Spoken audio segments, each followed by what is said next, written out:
Hi hello welcome to jar TV. Quash పిటిషన్ను కొట్టేసిన high court. సుప్రీంకోర్టుకు వెళ్లే యోచనలో KTR. Formula E car race వ్యవహారంలో తనపై ప్రభుత్వం పెట్టిన అక్రమ కేసును కొట్టివేయాలంటూ బీఆర్ఎస్ వర్కింగ్ ప్రెసిడెంట్ కేటీఆర్ దాఖలు చేసిన క్యాష్ పిటిషన్ను హైకోర్టు తోసిపుచ్చింది. ఈ వ్యవహారంలో ఇప్పటికే ఇరు పక్షాల వాదనలు విన్న రాష్ట్ర అత్యున్నత న్యాయస్థానం క్యాష్ పిటిషన్ను కొట్టివేస్తూ తీర్పునిచ్చింది. అరెస్టు చేయకుండా గతంలో ఇచ్చిన మధ్యంతర ఉత్తర్వులను ఉపసంహరించుకుంది ధర్మాసనం. ఈ నేపథ్యంలో హైకోర్టు తీర్పుపై కేటీఆర్ సుప్రీంకోర్టుకు వెళ్లే యోచనలో ఉన్నారు. దీనిపై నందినగర్లోని తన నివాసంలో తన లీగల్ టీంలో చర్చిస్తున్నారు. సిద్దిపేట ఎమ్మెల్యే హరీష్ రావు, ఎమ్మెల్సీ కవిత, మాజీ మంత్రులతో ఆలోచనలు చేస్తున్నారు. కాగా క్యాష్ పిటిషన్ను హైకోర్టు కొట్టివేయడంతో బీఆర్ఎస్ శ్రేణులు ఆందోళన వ్యక్తం చేస్తున్నారు.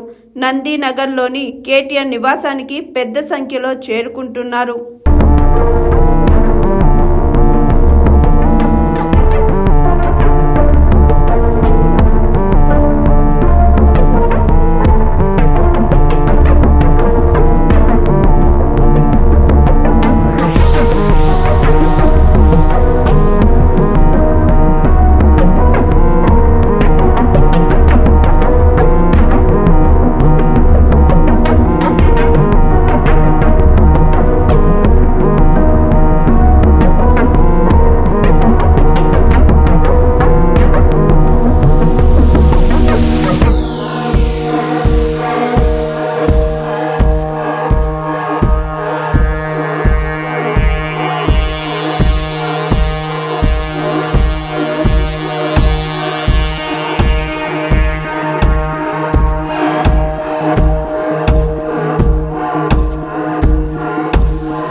Hi, this is Swathi.